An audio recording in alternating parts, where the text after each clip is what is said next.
So before I dive into 27 tips about marriage that I've learned over the years as a counselor for the last 17 years, and Julie and I, my wife Julie, we just celebrated our 27th anniversary last week. I was going to do 27 minutes on marriage, but I I challenged myself to do 27 tips, and also got a question this afternoon that I'll talk about today. So before I dive in, this summer, uh, this month is a little wild for our family. My son got engaged.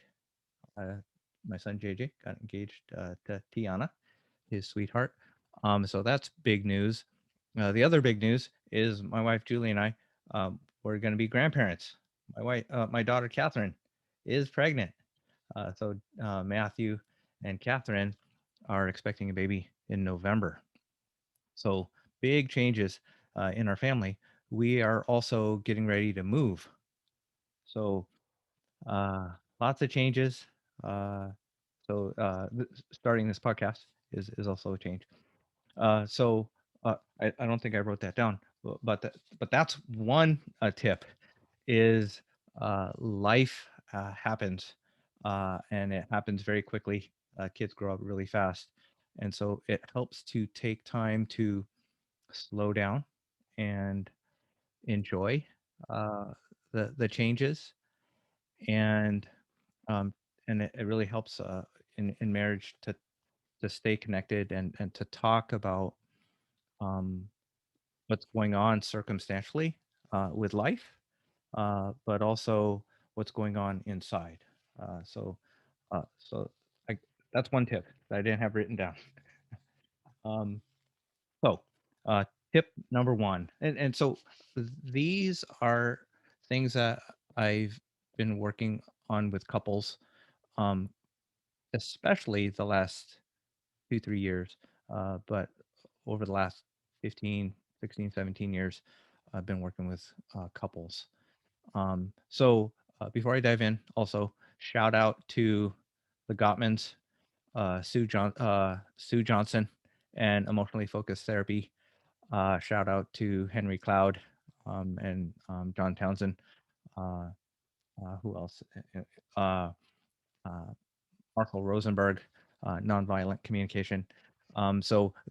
If you want to go deeper into these tips, I will try to put together a blog post of all these books. Maybe you could take a screenshot. These are helpful books. Not all the books that I recommend and give for homework are here because they're either on loan or they're on my Kindle.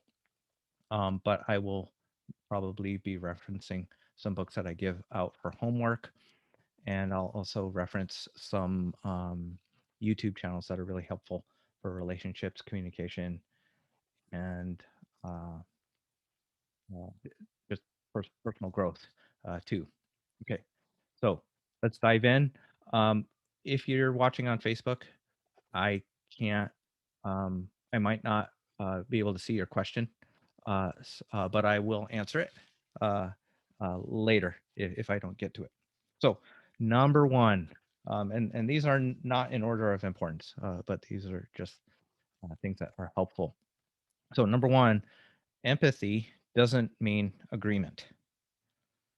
Um, so this is really important. One of the things that prevents uh, a spouse or someone from being empathetic with their spouse sometimes is they think that if I express empathy for what my spouse is sharing, then that means that uh, even if I disagree with them, if I validate their feelings, I'm validating their perspective and their opinion. And you can, and this is groundbreaking for some people, you can be empathetic and supportive while disagreeing at the same time. Let me say that again, in or a different way. You can validate how someone feels while disagreeing with uh, their perspective or kind of the self talk or the idea behind that feeling. Um, and so very often uh, conflict is started or escalates when you start arguing and trying to win an argument and start debating about details without hearing, understanding, and validating and supporting the other person's feelings. So a lot of couples will go back and forth on head level, and they're not connecting on a heart level. And empathy helps you stay connected on an emotional level, and it creates emotional safety in the conflict. Um, and we need emotional connection and emotional safety um, throughout our relationship, throughout our marriage, but especially during conflict, because conflict is where you can have a break or a rupture in your your connection, and you can lose trust, and you can feel unsupported, unloved, uncared for, unseen, and all those bad things that mess up relationships, mess up marriage. So empathy and protecting empathy is huge. So empathy is an agreement. It's understanding the other person's perspective and honoring their right to have that different perspective and those feelings. Um, one more thing about empathy. So, validating how your spouse feels gives you a chance to change the incomplete or erroneous information that they're basing their feelings on. So, validating how a, a spouse feels helps you give you a chance to correct how they think. Um, so, remember, uh, connect with them on an emotional level with empathy, with listening, with patience, with kindness, with um, uh, staying calm. Um, connect with them before you correct. Okay, that was long for number one. Number two, slow down. When things get hard, slow down. When you're speeding up, ramping up, escalating, getting louder, getting faster, um, slow down. The harder things get in a conflict or a conversation, slow down. And one um, one reason for that is very often you'll be in a conversation and you'll be doing fine, but then something happens. Someone gets hurt. Someone gets offended. Um, someone fights unfair, and it gets messy. And now someone's shutting down and withdrawing and getting discouraged and starting to get defensive, or you're doing fine, and then someone starts ramping up, starts getting going into fight mode, and starts getting louder. Um, their nervous system is activated. They're getting flooded, even if they're calm on the outside. Maybe inside, their thoughts are going really fast, and their heart is pounding, and their body is pumping adrenaline and cortisol, and so they're flooded, and so um, they instead of being able to process logically and calmly, you can go into fight or flight mode um, uh, in conflict. So slow down. Um, when this happens, the problem that started the conversation or the conflict is not the problem anymore. The problem becomes the fact that you can't, the way you talk about the problem becomes the problem. Or for folks that avoid conflict or withdraw from conflict, it they stop talking about the problem. They start avoiding the problem, avoiding conflict. So slow down. Um, when you start seeing your partner do their defense mechanism, um, they're part of the dance. Sue Johnson and Hold Me Tight and um, Created for Connection in EFT. They talk about a dance that we do as couples um, when we're afraid, when we're stressed, when we're upset, and our fight or flight is kicking in. Um, the uh, I lost where I was going at the start of that sentence. Um, you uh, safety. Um, the harder it gets, instead of fighting to prove your point and to win the argument, make it your intention to provide more safety and support for your spouse. Again, you can do that. It doesn't mean they're right. It doesn't mean you think you've lost the the argument. It means that how your spouse feels is more important than winning the argument or getting what you want. Very often, if you can provide safety for your spouse, you both end up getting what you want. Um, so that's important. Number three, I think. Uh, Number three, make it small. I, I work with a lot of couples, and especially when you're dating, engaged, and newlywed, you have these conflicts that last for like 3 to 5 hours, and nobody wants to go to bed, or go to sleep, um, and and and you can start to sandbag. You can start to um, avoid bringing up stuff with your spouse because you've gotten into this really bad pattern of every time we try to talk about something hard, it ends up ruining our evening and we spend 4 or 5 hours on it. And it doesn't have to be this way, guys. So, number three, make it small. Set a time limit on talking about hard things, especially when it gets hard and it's not productive. Um, so, so sometimes I ask couples um, to kind of think about how the last 5 or 12 hard conversations have gone and think back, debrief.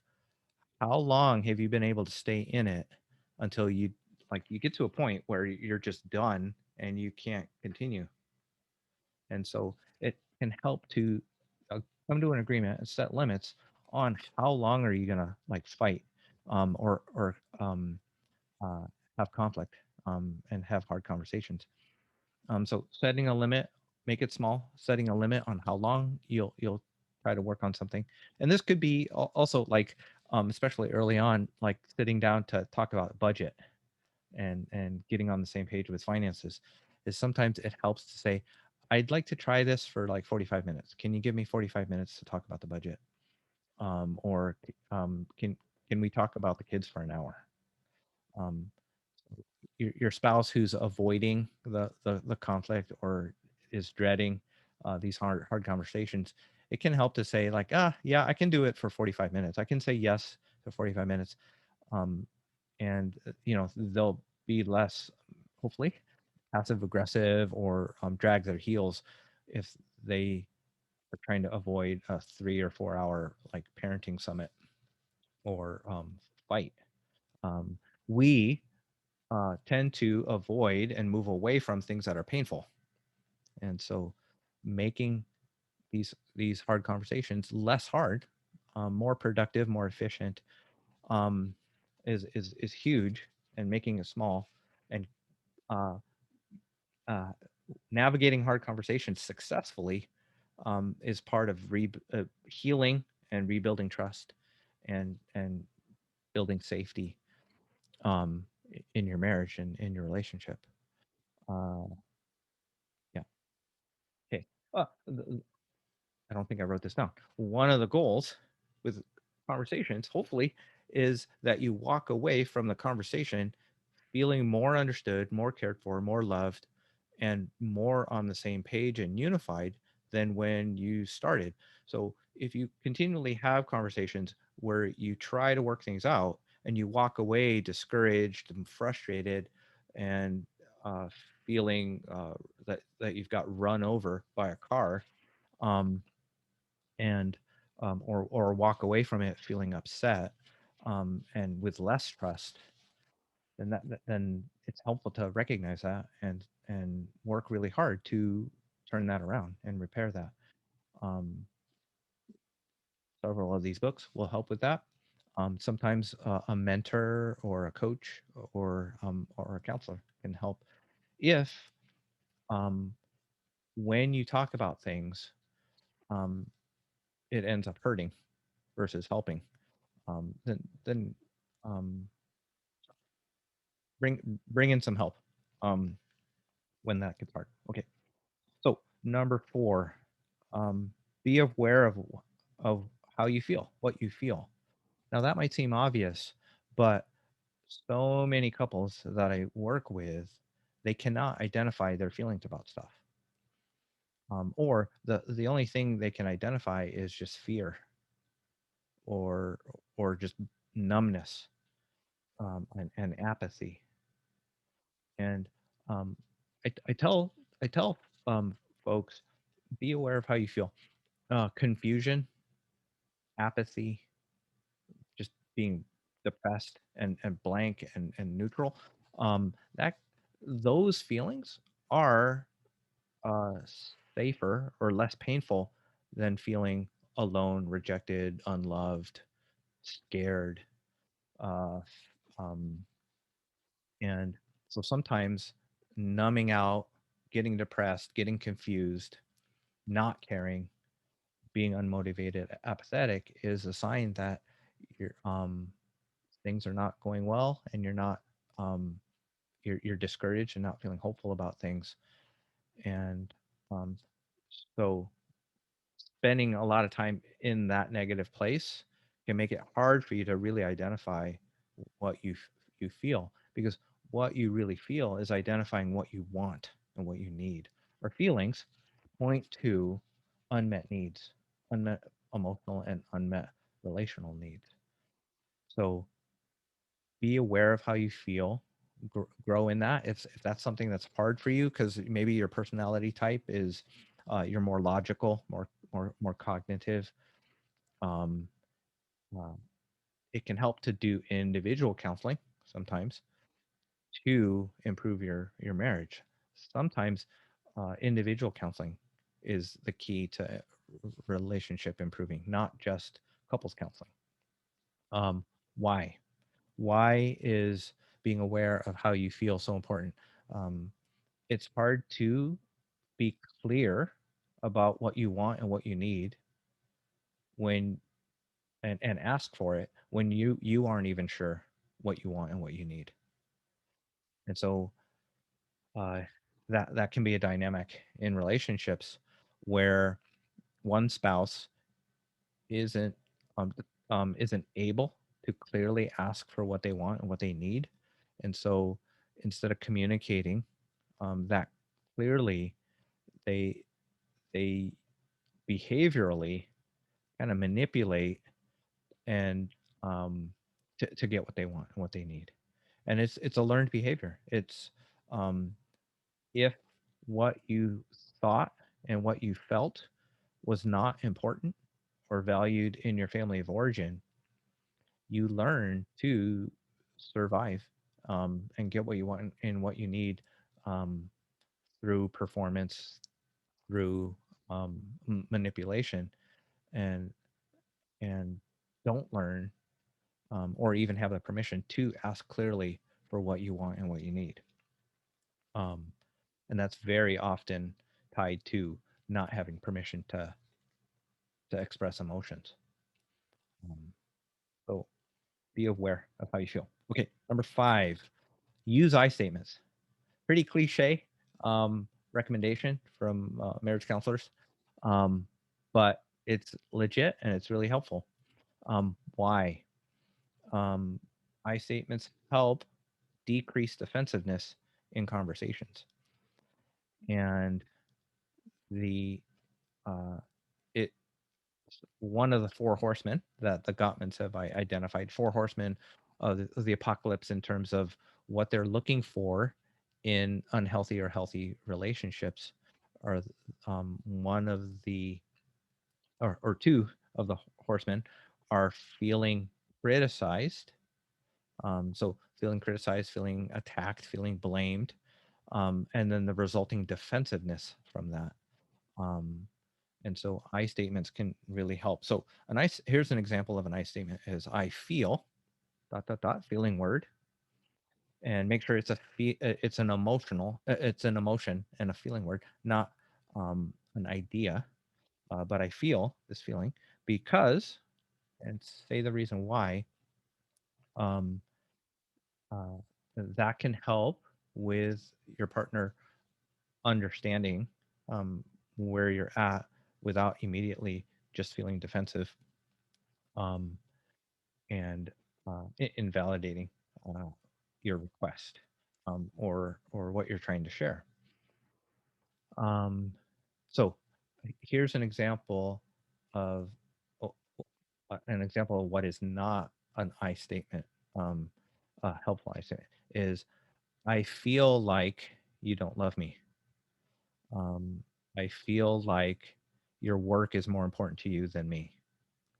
Okay. So whenever you say I feel like, it's probably not a feeling or an emotion. It's probably an idea that you're conveying. It's probably what you're telling yourself is that I'm not important. Work is more important to my spouse. So that's an idea.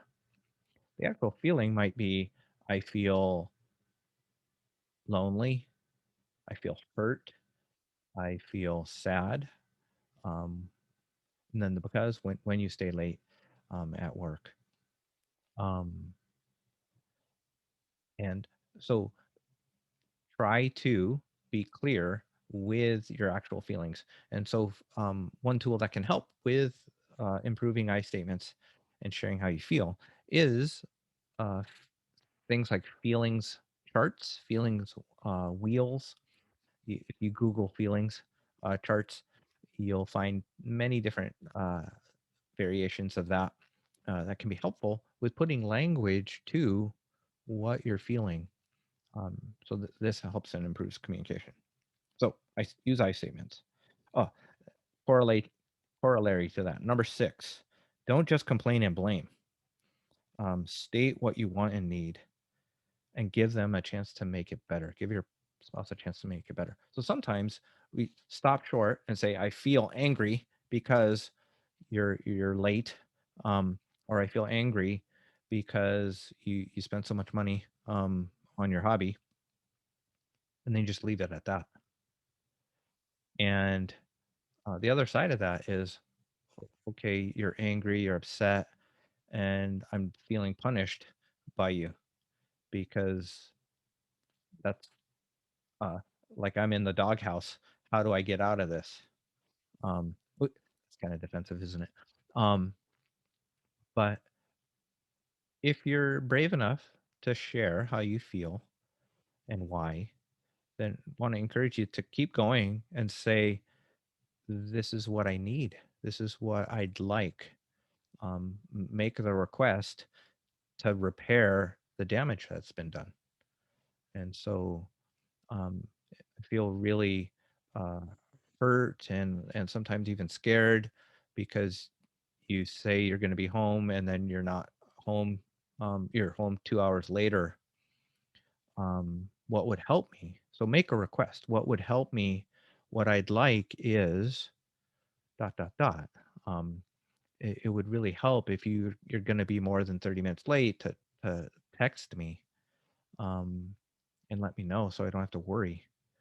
Um, so try to identify what would make it better, and um, especially if it's a perpetual issue that's a struggle that keeps coming up, is and hopefully um, come to an agreement and um, yeah, hopefully your spouse will take responsibility and work on it and commit to um, doing better and helping with that conflict. So don't just complain and blame. Try to clearly state what you want and need. So I want to acknowledge it's hard to do that, right? If you've been disappointed, it's risky to put yourself out there and then ask for something what you want and need when you already are struggling with trust or you've been hurt. To ask, but be brave, um, and you know, you're not responsible for them taking responsibility. You're just responsible for sharing or communicating. Um, and yeah, you could even say like, it's hard for me to to ask again because disappointed and I'm frustrated. And so, this is really important. Like I really need you to take responsibility, step up, and it hurts when I have to keep reminding you, and I can't keep reminding you. Um, I need you to figure out a way to remember uh, this. And this is really hard, especially with stuff that's like not your natural tendency, or like if like usually in relationships, one person is like neater than the other. One person is more likely to be on time. One person is more likely to like show up late to stuff. And hopefully, if we're healthy, if we're considerate, if we're not completely selfish, um, we will listen to um, what our spouse's preferences are. And even if it's not our instinctive natural thing to be mindful of something, is because it's important to our spouse, we will intentionally work harder and try to be mindful and remember what um, helps them with the million different things around the house. Um, like for one example, like for years with Julie and I early on, I would leave the cupboards open in the kitchen, and that would just drive her nuts. Um, and it was really super frustrating. And it took a while for me to just get used to like doing that naturally out of habit because it wasn't something that I would naturally do. But now, uh, you know, after 27 years, it's pretty natural and instinctive, and so there's lots of different things. So um, I might skip. I'll skip to that. I'll add that. I don't know what number we're on now. I think number 7 is um, uh, have these conversations about your preferences and how you'd like things around the house, like early on. Um, like if you're newlyweds or newly married, living together, um, check in regularly about how house chores are going, um, and you know, uh, kind of fight for have those hard conversations early on about like how neat you think need things, um, or on the flip side of that, um, if you are feeling stifled and controlled and micromanaged and just super frustrated, um, you know, talk about that too. And so hopefully, if you're like really far on the spectrum of neatness and messiness, and is to try to find something that um, is doable and sustainable for the both of you, because both of uh, your values, your preferences, the way you like things, both of you matter, right? You can't um, become nothing in your relationship. You know, um, if you have a conflict, it's not healthy for one person, like maybe like the person who gets the most emotional, the person who gets the most intense or loudest, like wins 9 times out of 10, 8 times out of 10. That is not healthy. So be gracious and make room for each other's needs and wants and preferences. Um, Nobody wants to be an, a, accessory to the other person. Um, and it's not healthy for one person in a relationship to just dominate and get everything that they want. It's yeah, that's pretty unhealthy. Okay, number 8. Um, this phrase, I shouldn't have to tell you, or how many times do I have to tell you? Um, you know, uh, it, I shouldn't have to tell you. The- if you are saying that, um, I encourage you to rethink that.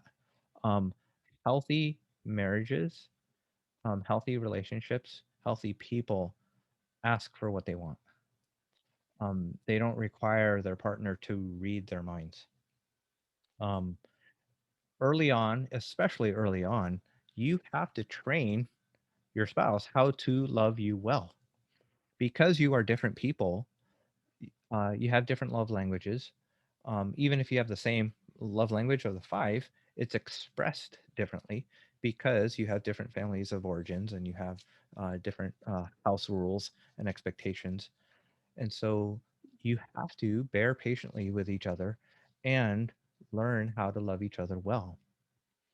And um, uh, I shouldn't have to tell you what I want, what I need.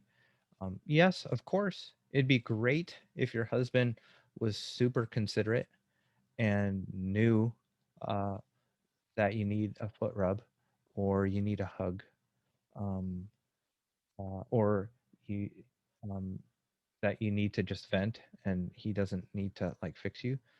Yes, like hopefully he grows in his ability to anticipate your needs and be attuned to your emotional needs and do all that naturally. But until then, don't resent him if he doesn't just instinctively automatically do that. Ask for what you need, especially if you are building up resentment or bitterness. And so hopefully you can. I'm not saying deny or minimize your disappointment. You can say like it's frustrating that I have to remind you or ask you, but I will because I need it. Um, and and then hopefully at some point, like how many times do you need to tell your spouse until they get it? Um, one more time, you know, until they get it. So hopefully, God will give you the grace and the patience to keep communicating, um, and they'll get it. Um, yeah, and in the meantime, like when they really blow it, hopefully you'll be able to forgive them. So number 9, um, it's okay to be different. This is huge. Um, it's okay to have different thoughts and feelings. Um, Early on in marriage, I was pretty codependent, and I would get bent out of shape when my wife didn't agree with my brilliant ideas. But the challenge with that is my wife is very strong and has a mind of her own, and she's extremely intelligent, and she doesn't always agree with me, and it's fine. It's okay to be different. It's okay. Not only is it okay, it's really helpful to have different thoughts and feelings about things, to have different perspectives. Um, it can be tough with like big ones, like should we move? How many kids should we have? Um, you have to wrestle, and I'm not saying there aren't tough moments in marriage where you'll have real differences and conflict, but a lot of it goes away when you just understand it's okay to be different. Um, Different doesn't equal bad, and unfortunately, there's lots of families of origin, um, maybe conservative, maybe fundamentalist, where it isn't okay to be different. And being different means you're like being disloyal. Um, there's even you'll could even be shamed for being different, for not just falling in line with the family of origin rules, um, and or the expectations of parents, whether it's with um, religion or just career or education or things like that. Um, um, if your spouse or if you have grown up in that environment, uh, it's not safe to be different. It's not safe to have your own mind. It's not safe to ask for what you want because maybe you're shamed from asking for what you want or what you need, um, to get put in your place. And your perspectives were not valued, your input was not valued, or um, you know the dreams and hopes that you have were not supported. So sometimes if um, if you're a husband or wife and you notice that your spouse has a hard time asking for what they need, it just recognize that it could be from family of origin, and it's going to take some time for you to build trust. You have to like take it not take it personal that they don't just automatically trust you. I mean, I'm working with couples that have been together for 10 years who are still struggling with being vulnerable with their spouse.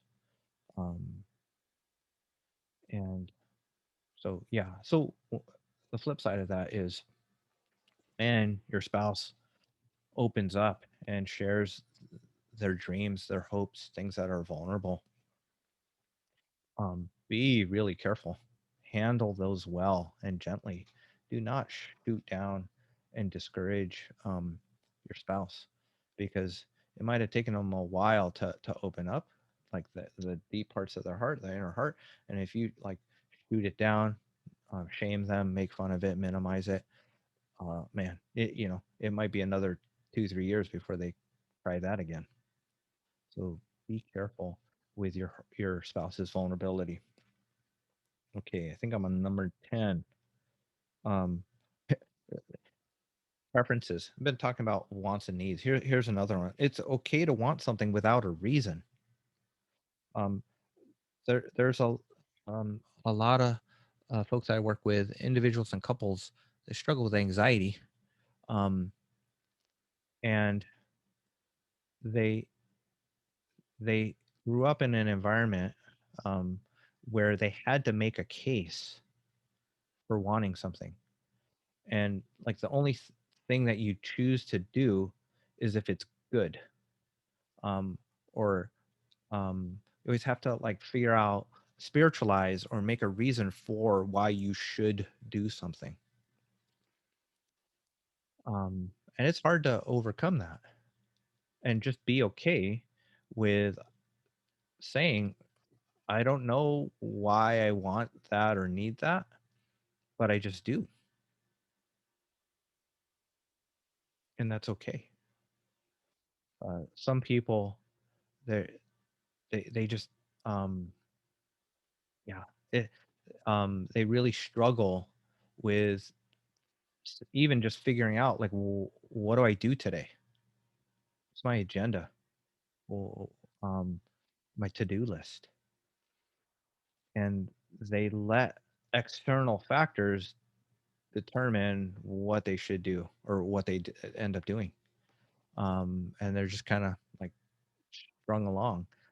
And so sometimes, husband or wife will be happy if they're like that. And sometimes it's like birth order that can affect this, like middle child or younger.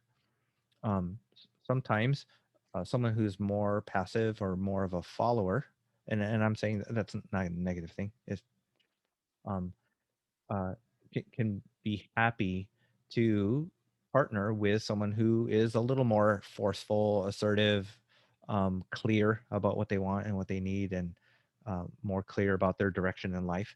And so they just kind of partner up with them, and they're happy to play a supportive role. Not, I don't want to shame anybody who it just naturally tends to that, like folks that are Enneagram 2 or 9 just tend to do that. Um, and uh, but again, like I said earlier, it's not healthy for just one person to dominate, one person's dreams and direction to dominate a marriage. It's healthier when there's communication and collaboration and agreement. Um, so uh, it's okay to want something without a reason. You don't have to make things a moral imperative. Um, and so sometimes we can have these preferences of like how the sink should be done, like cleaned, or the way the lawn should look or the way the house should look when visitors come over, stuff like that. And there's like lots of fear or spiritualization, and like it's like a moral imperative to like mow your lawn once a week or something, stuff like that. And like it can really help to say, like, wait, all these shoulds, all this pressure, all these expectations, where is all this stuff coming from? And do we really, in our family, the family that we are establishing, do we still want to hold on to these like ground rules that feel instinctive and just automatic? And so sometimes it helps to like reevaluate and kind of like deconstruct like what we're assuming is right and wrong about life. Um, okay, boy, I haven't talked about that a long time, but it comes up a lot. Okay, number 11, learn how to apologize and to forgive. Sometimes I tell couples like marriage is like a lifetime of loving each other, but it's also like a lifetime of being hurt in big and small ways and forgiving each other. And you won't necessarily see that on like a Hallmark card, um, uh, but it's true. Learn how to apologize and forgive, and that's another way to keep things small, is to do that quickly and fast, w- bef- not letting bitterness and um, resentments, not letting uh, hurts fester, um, not letting like walls build up, get higher and thicker, is regularly clear the air. Um, even small things, even small, like, being impatient, being rude, being short, um, you know, being selfish. Um, even small things can like build up, and after years of that, like it can really erode love and trust. um and that's where um folks get to the point where they're like they can get along, and because they have lots of practice, they can be perfectly fine roommates and housemates, but there's no emotional intimacy, emotional connection, deep trust, um when we let those small things. It's kind of like dirt or sand in an engine. you know, uh, Over time, it'll ruin the engine, right? And so you got to clear the air, um, and uh, renew the trust, renew the connection, renew the safety through apology and forgiveness. Okay, number 12, I think, ask for help when life overwhelms you. Okay, had a friend uh, send a message about, well, what do we do with like romance and sexual intimacy when someone's struggling with libido or depression, libido. So that's a more specific to this general thing of ask for help when life overwhelms you. So we've got emotional needs, um, and because we're different, we have different emotional needs. Sometimes, or maybe often, let me start over. All our emotional needs will not be met in one person, and it's not healthy to set your marriage up or relationship up that way. Now, there, I will say there are some guys that no friends. It's just their wife. Wife is their only friend, and they're pretty content and happy with that. Um, and so they don't have much need. Um, the I, I'm not talking so much about that, um, but whether it's the different love languages, or the different things that you value, you, and that give you life, that you enjoy. Your spouse probably will not enjoy everything that you like, um, or want or need everything uh, that you want and need. And so it can help to um, have other relationships outside of the marriage, and especially when you're overwhelmed and struggling. Um, and I'll probably do another episode to talk about how to support and encourage your spouse, how to have a healthy, thriving marriage, even when um, a spouse is struggling with mental illness, chronic mental illness, medical problems, or like chronic pain, things like that, um, or even struggling with addiction. Um, so, uh, to answer the question, is have in mind what you want, what you need, and ask for it clearly. And if you're on the other side of that, and you're the person who's struggling with not being able to say yes to what your spouse wants and needs, d- try not to make it all or nothing, where like I can't uh, be the spouse that you want and what you need, um, uh, in the area of sexual intimacy. Like I am not comfortable. I don't want to be intimate as often as you want, or in that way. And then with all or nothing black and white thinking, it's like if you don't get everything that you want, then you feel rejected and defeated and terrible, and feel like giving up. And then um, and so because I can't say yes, or you won't say yes to what I'm asking for, then that means we're broken, um and or maybe even like we can't be together, like it's a deal breaker. Okay. Getting to those points are painful, right? In relationship. So again, related to making it small, keeping it small, is I can't say yes to that, but this is what I can say yes to.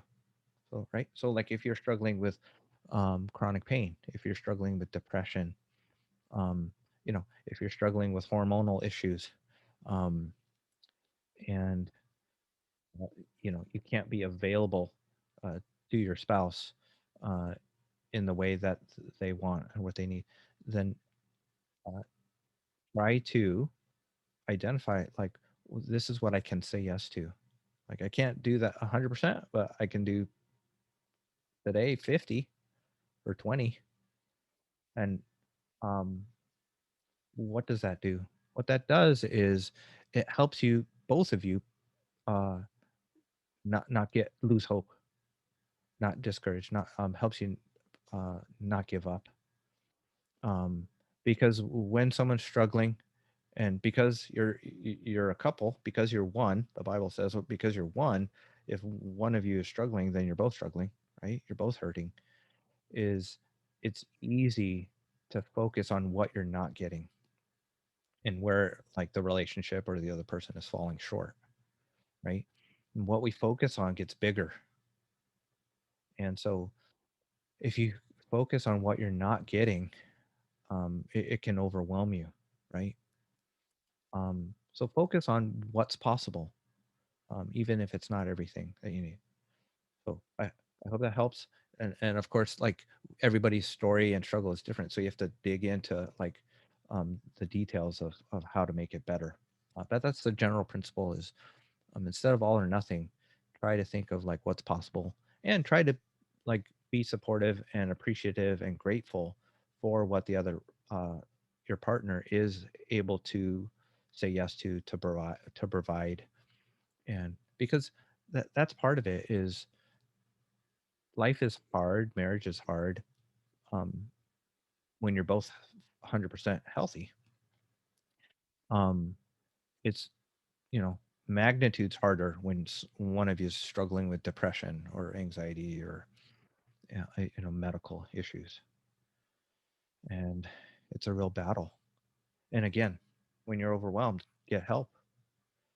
um, the metaphor or illustration I use sometimes with clients who are struggling with depression and it's affecting their marriage, and they just feel guilty, and they feel shame, and they're scared that their partner's going to leave them, because they're not 100% healthy or whole. Uh, you know, um, Depression, um, emotionally, it's kind of like when physically, when you've been wounded, and you have like a broken leg, um, And you know, you've seen the scenes in movies when someone's like on the parallel bars with a physical therapist and they're relearning how to walk and they're sweating to try to like stand up or take a few steps.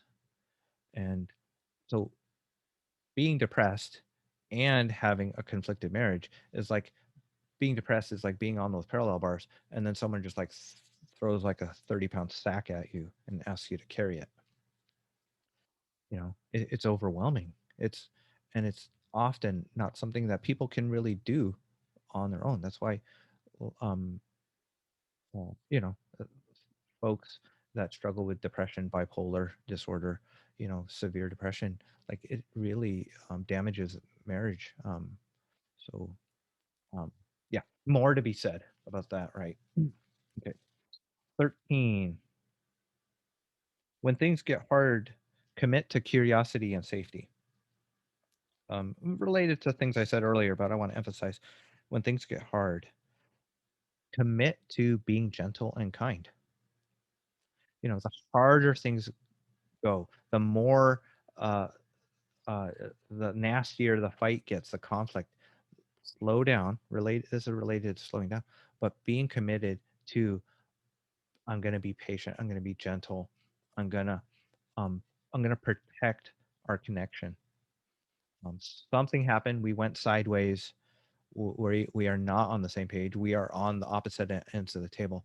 How do I like come uh, um come around from this side of the table to like come alongside you and reconnect? Um, so um, if you know if you struggle with yelling and screaming, you know, uh, deal with that. Be gentle. Create more safety for your partner. Um, uh, Number 14, related to that, reassure that you love and care for your partner, especially when you're mad and frustrated, and especially when you're in conflict. Um, you know, one of the things that I say out loud and with the kids and my spouse, with Julie, is I love you. Like taking a deep breath when I notice that I'm getting frustrated or I'm just discouraged is I say out loud to remind them and to remind myself like I love you. And my wife does that too, and it it it makes a difference. Like, you know, when I hear that, you know, like when I've got my internal like guard up and I'm ready to fight, you know, it's disarming when we can remind each other. Like it's soothing to be remind like this is really frustrated. I feel really distant and far apart from you. I I just, you know, I'm really feeling hopeless and discouraged because like I'm so mad. I'm so frustrated. Like um it means a lot to say like, but I want or to hear, uh, but I want us to be closer uh, together. I want us to make progress on this issue, and you know, and yeah, I want to do what it takes for us to be okay and to be yeah, be okay again. And you know, so it takes time. It takes time to slow down. It takes time to open up. um, you know, because of the pace of life, we get so busy or just going through, like sometimes going through the motions of just like, you know, school, work, ministry, um, Netflix, gym, whatever. But have we actually like connected on a heart level? It takes time. So reassure, like sometimes my wife and I, we get so busy uh, that like figuratively like across the room, like sometimes like you know when you're disconnected at a party or whatever, but sometimes you just like connect and look across the room like you know like you're the most important person to me here, right? And you know I get to go home with you after all this. um Sometimes literally you do that, but sometimes just little moments of connection when things are insane. I used to work 39 hours between Monday and Wednesday. um, with work schedule, and so my my family wouldn't see me from like Sunday to Thursday, um, and but little moments of connection can really mean a lot. Reassuring your spouse that you love and care for them, that um, you wish things were better. Um, Fight for making things better, but in the middle of the hard times, just saying like, yeah, I don't like the way this feels. I don't like this, and I do want to make things better.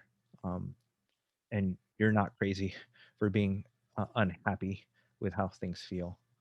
Um, I want to be close to you. Reassuring your spouse. Okay. 15. Affirm each other's right to think and feel differently. I won't say too much about that because it's kind of similar, um, but it's worth saying again. Um, yeah, uh, I think not only is it okay, um, but but learn to value your spouse's other perspective. Julie and I, when we got married, we did the Myers Briggs test, personality test, and we were the opposite on each of uh, the categories. So I was a INTP back then, and she was a ISFJ. I think she's still that, but I've changed. I'm a ENFP now, more F than feeling than thinking, after years of counseling. Um, but we really approach life differently, and we really think differently, and it's been a good balance. But it can be kind of frustrating and confusing, uh, and uh, and so that's where it's important to not let contempt creep in, to not let self-righteousness or superiority creep in with your spouse because they're different. Just because you're different doesn't mean they're wrong. And just because, like, everything that you think and the way you think doesn't mean you're right and better. That is not my natural tendency. If I think it, then of course it's a great idea. It's my tendency. And so marriage is humbling, um, and it doesn't work really well. Marriage does not work really well when you think you are always right. um, so definitely let go of that. It's helpful for marriage. Okay, number 16. So this is a reference to Ephesians, the book of Ephesians in the Bible. So sometimes very often, when you hear a sermon about marriage, skip to chapter 5, and it talks about mutual submission and talks about husbands loving wives, and wives um, uh, obeying and submitting to their husbands, and it talks about parents, how they're um, in relation to their kids. And so very often go right to that when we're learning about marriage. What I'd like to suggest in this tip, real quick, is all of that stuff, the way we relate to people, is in the context of chapter 4, living a life manner of the worthy of the calling that you've received, and all of that stuff is based on Ephesians chapter 1, um, which talks about God and um, the way He's created things.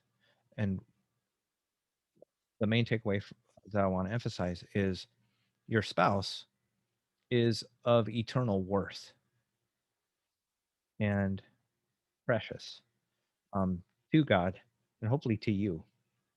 And so it's really important to protect your spouse's worth, and to remember that they are of eternal worth, and worthy of love and grace and protection and care, not based on what they do. They don't have to earn it from God. They certainly don't have to earn it from you.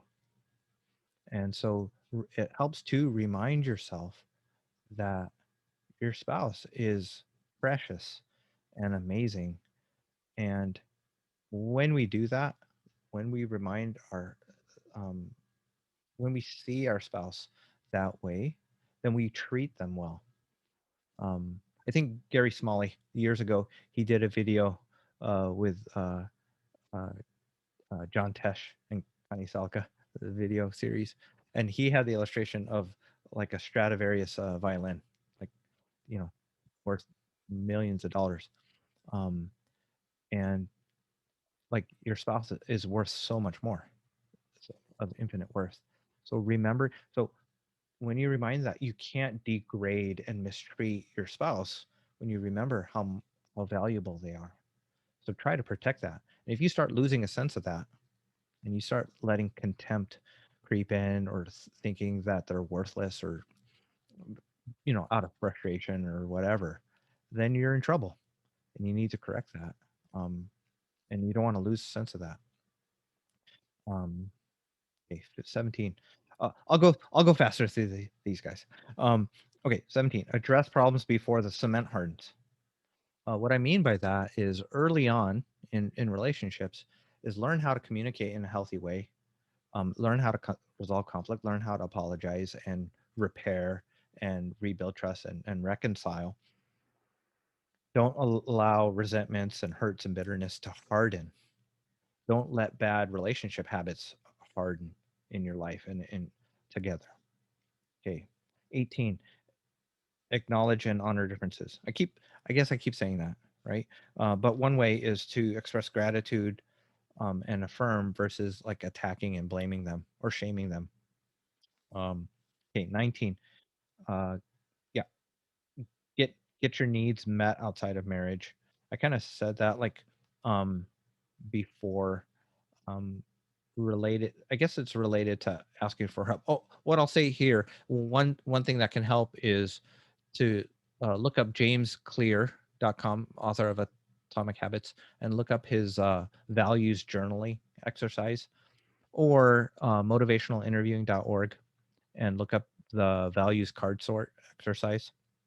That can help you identify, like, what are your top 10, top 5 core values, and that can be related to, like, the your core needs. um, Another exercise that can help with identifying your needs, and to be met in marriage and outside of marriage, is a wellness wheel. Just Google that and do that exercise and compare notes, and take a look at the balance of your life. um, okay, next tip. I think we're on 20, resilience. What works in your marriage and in your life changes with time. So it helps to talk about um, adjustments and change as needed. So, different seasons of your life, different chapters of your life, you need things, like the rhythms of your life. And, uh, as we age, as the kids get older, as, if you move, if work schedule changes, things like that, be resilient, and, uh, take the time to plan and evaluate your daily and weekly schedule, and talk about things uh, that might need to grow or improve or change. And so one tool with that is um, to check in and say, like, what's going well these days, with everything that we've got going on, what's kind of neutral and okay, um, but maybe it would help to, like, spend more time, energy, and prioritize to make it even stronger. And then definitely, with how we're doing individually and as a couple, what are the areas of our life that are struggling or broken or a problem, and um, are negative, that need to be repaired and fixed.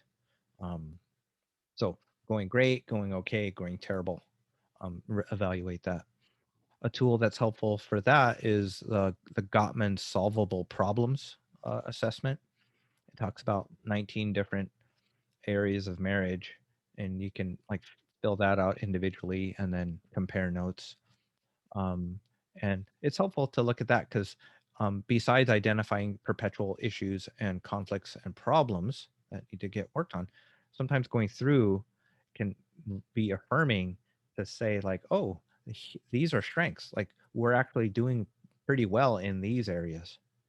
And so that can be encouraging, especially if you're starting to feel overwhelmed with conflict or distance, and you're discouraged and it feels like nothing's going right.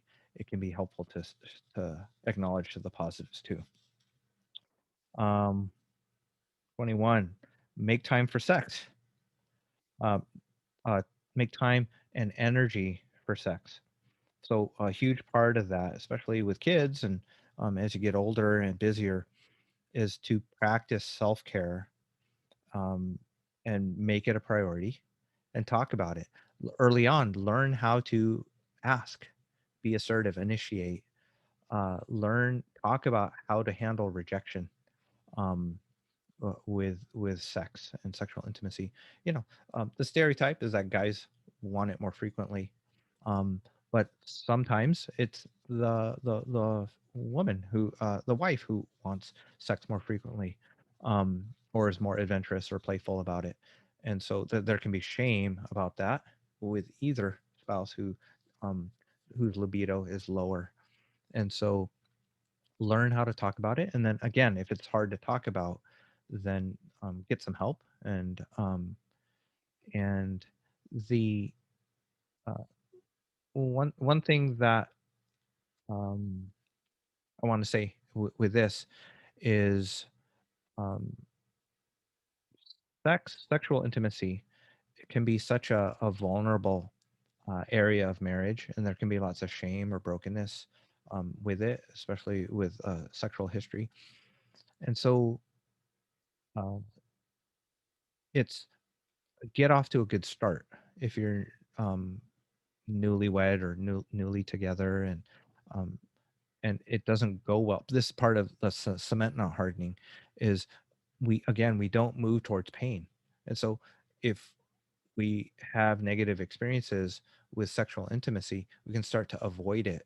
Um, and it can, instead of it being a comforting and calming and soothing, relaxing, bonding, special time together, it can be associated with pain, emotional and physical.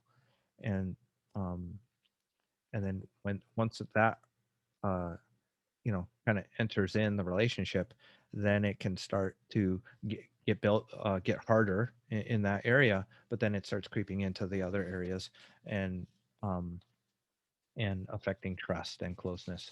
So um, yeah, work on that early, and then later when bodies change and things like that, continue to communicate and talk about that. um, Another thing around that, um, practice self-care, because stress is so important. Like relaxation is so important, to be vulnerable, but also to be playful and creative and fun, um, and making it like a mutually satisfying exploration of sexuality. Um, and yeah, definitely, um, yeah, um, making it healthy and not letting like duty and pressure and feelings of being used and unseen and uncared for. When those feelings creep in, when you start thinking the other person's selfish or doesn't care, you know, um, deal with it and talk about it. 22, dream, work, plan together, um, and grow with each other as you grow through life. Um, my wife and I, we got married when we were 23, 24. Um, or a lot of ways we're the same, and a lot of ways we're different. You are going to grow and change.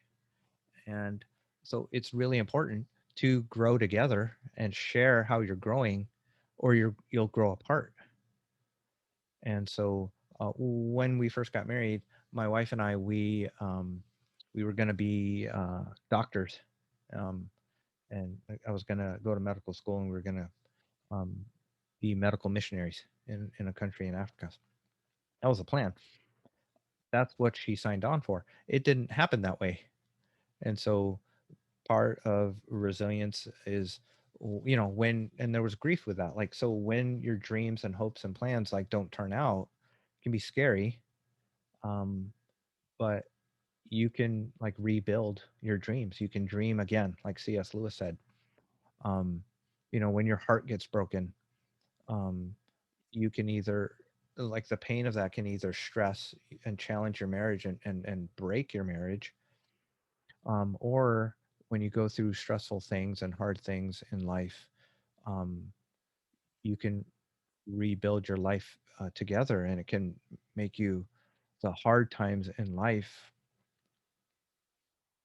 and yeah, um, can draw you closer and make you trust each other on an even deeper level.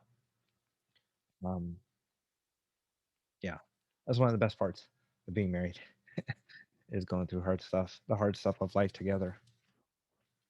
Okay, love my wife. Um, okay, 23. Address addiction, mental illness.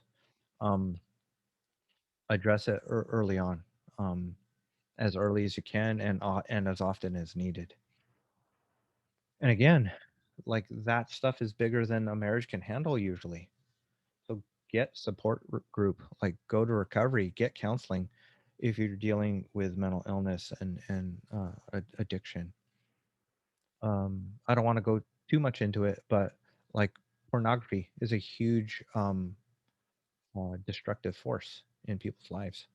Um, I know people disagree with that. I'm not going to argue with the unconvinced. But for those of you that know that it is unhealthy or and destructive for you personally or in your marriage, just want to take this moment to encourage you to please deal with it, to be brave, and whether it's that struggle or struggling with depression and anxiety, um, struggling um, uh, in any way, um, try to get the help that is available. Try to heal. Try to get support. Um, and y- you know, as much as you can, protect trust in your relationship. Um, and those two things, mental illness and addiction, make it harder for you to follow through on your commitments, and to be vulnerable and transparent and honest. And so, um, deal with mental illness, deal with addiction, and counseling can help you deal with the core issues and um, hurts and things that feed into addictive behaviors. Um, I want to say this: if you struggle with mental illness or addiction, it doesn't disqualify you from relationship. Like a lot of people, one of the struggles is I am broken, I'm messed up. No one will ever love me or want to be with me. So it doesn't disqualify you from relationship or having a healthy marriage, but it does affect trust. And and it take I want to encourage you to like take responsibility for the ways that like your struggles hurt your spouse. Because if your if your spouse is, you're in pain, um, and so we lose empathy when we're in pain because we're just in survival mode, emotional and mental survival mode. We don't have much bandwidth or extra to give to our spouse. And that's one of the sad things about mental illness and addiction. But like again, I said, like marriage and parenting is hard by itself, but when um, when you can't be there for your spouse, then it's just even more lonely for them, um, and so not to shame you, I just want to say, please have empathy for uh, how your mental illness and your struggles are affecting your spouse, because that means a lot because it just hurts. Um, you know, uh, 24. Learn from your family of origin, like how it impacts you. Learn about attachment and attachment style. How we love. Emotionally focused therapy is great, and also How We Love by the Yurkovics, and their workbook is excellent in learning more about how your family of origin affects your reactions in conflict and just who you are and how you're wired. And uh, it teaches you if you uh, have a hard upbringing or some emotional neglect or hurts, it teaches you how to repair individually, but also it teaches you how to build safe, secure attachment with each other in relationship. 25, understand your individual and shared values. Oh, I shared about the values card sorts earlier in the personal values. Um, but so I'll add to that. Learn personality styles. Myers-Briggs, StrengthsFinder, those are good. Sometimes DISC can be helpful. And then Enneagram, sometimes some folks like that. Um, uh, yeah, my wife, she doesn't dig the Enneagram. I like the Enneagram. It's fine. Find something that works. It just gives you a vocabulary to express um, who you are and what you need, and it gives like a common language to understand each other. 26, win-win agreements. Try to come to agreements. Um, you won't always think and feel the same, but you can still have a spirit of unity. I used to think in my codependent ways, I used to think unity meant like thinking the same way. Yeah. Um, you're different. You will think and see things differently. That's just a given. Um, but you can be humble and have a spirit of unity. You can have the intention and purpose and fight for coming to agreements that work for both of you. So definitely encourage you to do that. Sometimes you won't always get a win-win. Realistically, like someone's going to lose, someone's going to win. Like uh, um, if someone has to do a shift at work and someone wants the spouse wants them to like call in and like not do it. Like one of you, if you're on opposite sides of that, like well, someone's going to lose. You can't always get win-win. Um, uh, but when we communicate in a healthy, caring, understanding way, when the other person feels heard and like validated, and then like the grief and the frustration or the disappointment is acknowledged, then sometimes it's easier it's easier to sacrifice and um, come to an agreement. Like I'm disappointed. I wish that it wasn't this way, but I'm not going to resent you. I know this is a hard call, and like go ahead and do that, and I support you, um, even though it's not what I wanted, right? Um, I wanted date night instead of you going in, or whatever it is, right? And so what's great is when you have healthy communication and you come to healthy agreements like 80-90% of the time or 99% of the time, the times that are really really hard, like there's so much grace and patience and love like built up and stored up that like you're happy to, well, maybe not happy, you will be able to work through the grief and the disappointment of when you don't get your way.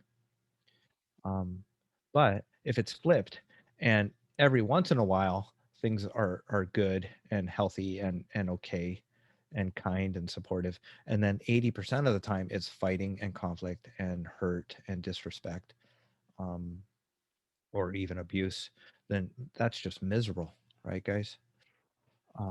So so many couples. I work with premarital couples, engaged couples, and they start so well, um, and uh, it it just nobody uh, ever thinks that they'll get to the point that they want to separate or divorce, um, or people don't anticipate like I'm going to choose to be unfaithful, go outside my marriage.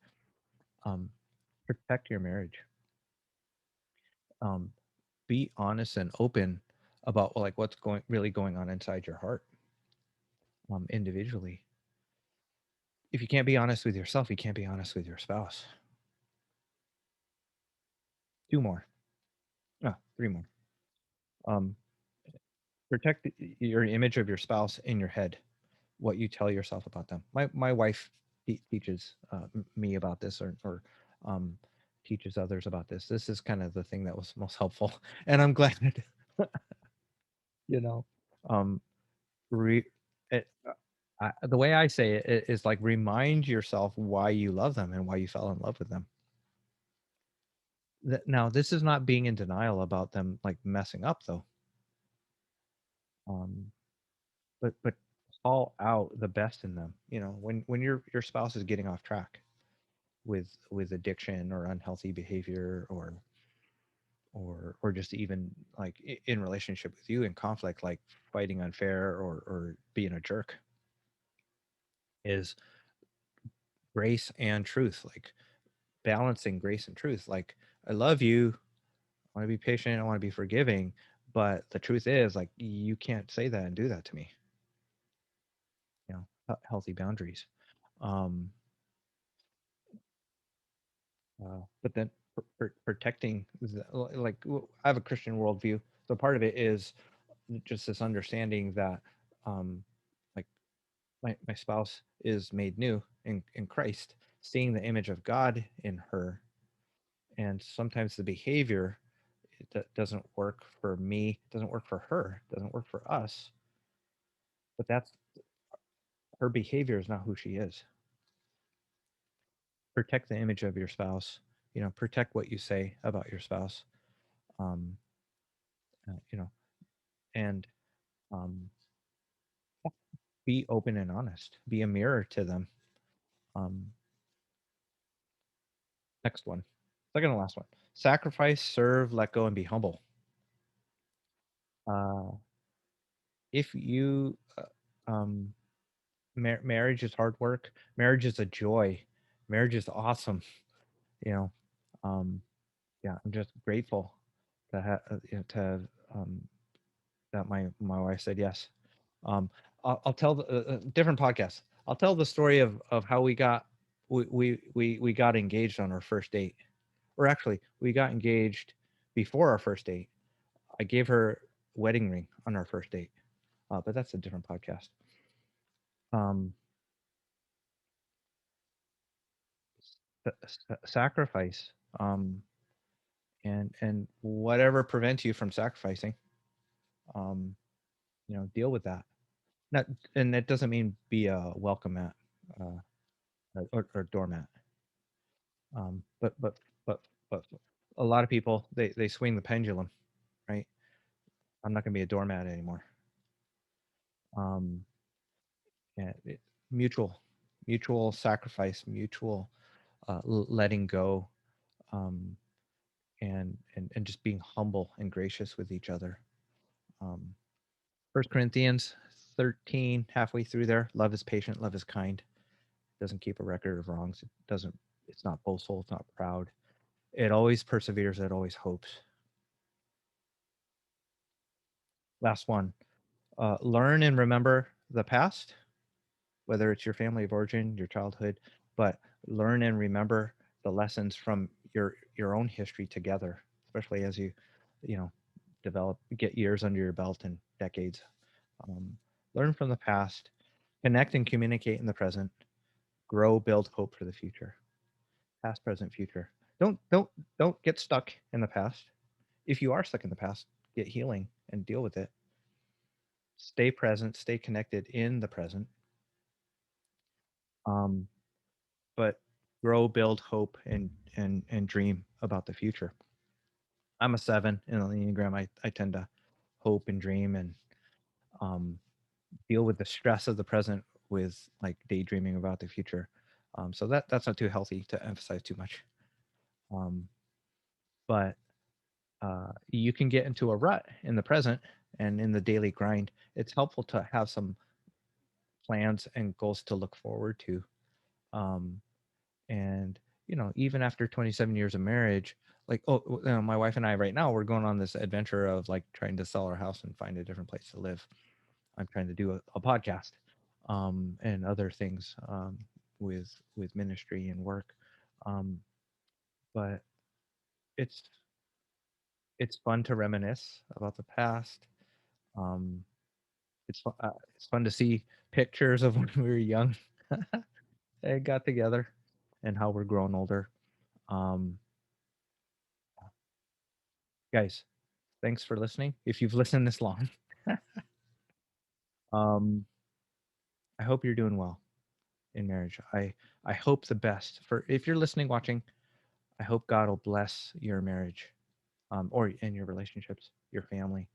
Um, if individually, if you're struggling with things, um, I hope this will encourage you, um, and that change is possible. That healing and repair in relationships is possible. And yeah, I'm gonna do some more uh, in the future on parenting, on marriage, different aspects of marriage. Um, if I don't get to a podcast or blog about these books, I might do an episode of just like talking about like what the takeaways are from these different books and what's helpful about them. So feel free to ask questions and comment, and I'll see you around.